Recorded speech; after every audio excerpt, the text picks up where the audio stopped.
A Pyrrhic victory is a victory that inflicts such a devastating toll on the victor that it is tantamount to defeat. Someone who wins a Pyrrhic victory has been victorious in some way, though the heavy toll negates a true sense of achievement or profit. Etymology. Pyrrhic victory is named after King Pyrrhus of Epirus, whose army suffered irreplaceable casualties in defeating the Romans at the Battle of Heraclea in 280 BC and the Battle of Asculum in 279 BC, during the Pyrrhic War. After the latter battle, Plutarch relates in a report by Dionysius. The armies separated, and, it is said, Pyrrhus replied to one that gave him joy of his victory that one other such victory would utterly undo him. For he had lost a great part of the forces he brought with him, and almost all his particular friends and principal commanders. There were no others there to make recruits, and he found the confederates in Italy backward. On the other hand, as from a fountain continually flowing out of the city, the Roman camp was quickly and plentifully filled up with fresh men, not at all abating in courage for the loss they sustained, but even from their very anger gaining new force and resolution to go on with the war. Plutarch, Life of Pyrrhus. In both Epirot victories, the Romans suffered greater casualties, but they had a much larger pool of replacements, so the casualties had less impact on the Roman war effort than the losses of King Pyrrhus. The report is often quoted as "Ne ego si iterum iadem modo husero, sine olo melita epirum ruertar." Another such victory, and I come back to Epirus alone. Orogius. Or, if we are victorious in one more battle with the Romans, we shall be utterly ruined. Plutarch. Examples. Battles.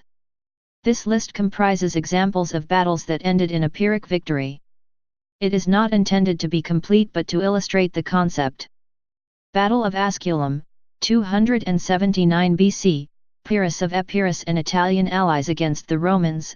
The Romans, though suffering twice as many casualties, could easily replenish their ranks. Pyrrhus lost most of his commanders and a great part of the forces he had brought to Italy, and he withdrew to Sicily. Battle of Avere, 451, Vardhan Mamikonian and Christian Armenian rebels against the Sassanid Empire.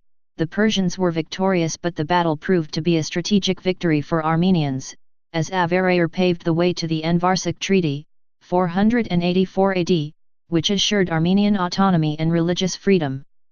Siege of Zajitvar, 1566, Ottoman-Habsburg Wars. Although the Ottoman Turks won the siege, it can be seen as a Pyrrhic victory because of the heavy Turkish casualties, the death of Sultan Suleiman, and the battle delayed the Ottoman push for Vienna that year, thereby suspending Ottoman expansion in Europe. Battle of Malplaquet, 1709, War of the Spanish Succession. The battle was an Allied victory because Marlborough's army kept possession of the battlefield, but it had suffered double the French casualties and could not pursue. The French army withdrew in good order and relatively intact, and it remained a potent threat to further Allied operations. Battle of Bunker Hill, 1775, American Revolutionary War. After mounting 3 assaults on the colonial forces, the British won control of the Boston Peninsula in the early stages of the war, but the engagement cost them many more casualties than the Americans had incurred, including a large number of officers, and led them to adopt more cautious methods, which helped American rebel forces. The political repercussions increased colonial support for independence. Battle of Guilford Courthouse, 1781, American Revolutionary War. In this short battle, the British force defeated a superior American army. The British lost a considerable number of men and their drive to conquer the southern colonies changed course. Battle of the Santa Cruz Islands, 1942, World War II, Solomon Islands Campaign. Japanese and Allied naval forces met during the struggle for Guadalcanal and nearby islands. After an exchange of carrier air attacks, U.S. surface ships retreated with one carrier sunk and another severely damaged. The Japanese carrier forces achieved a tactical victory, as none of their ships were sunk, but the heavy loss of irreplaceable veteran air crews was to the strategic advantage of the Allies.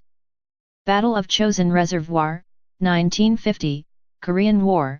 the Chinese army attempted to encircle and destroy the UN forces, but in a 17-day battle in freezing weather, the UN forces inflicted crippling losses on the Chinese while making a fighting withdrawal.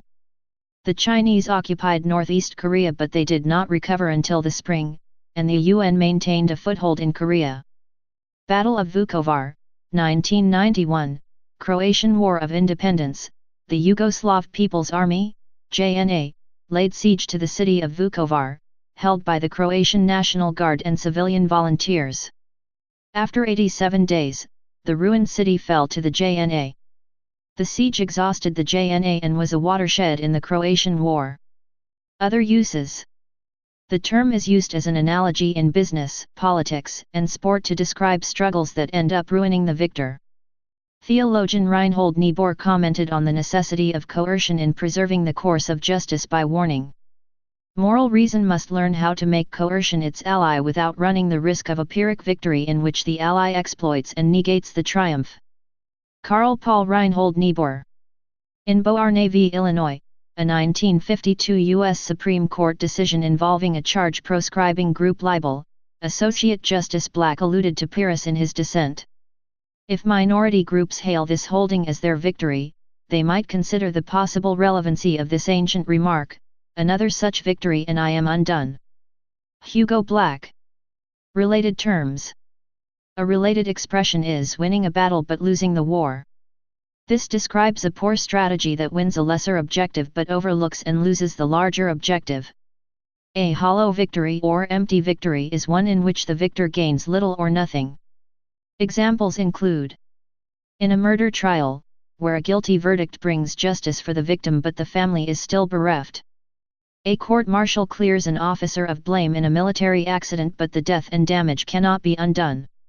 A civil case is decided in favor of the plaintiff but the awarded amount of money or property is less than he spent to bring the lawsuit. Victory in a battle or war which, by winning, caused additional problems in the future. A campaign that did not achieve its goals despite the claim of victory. Please subscribe and thanks for watching.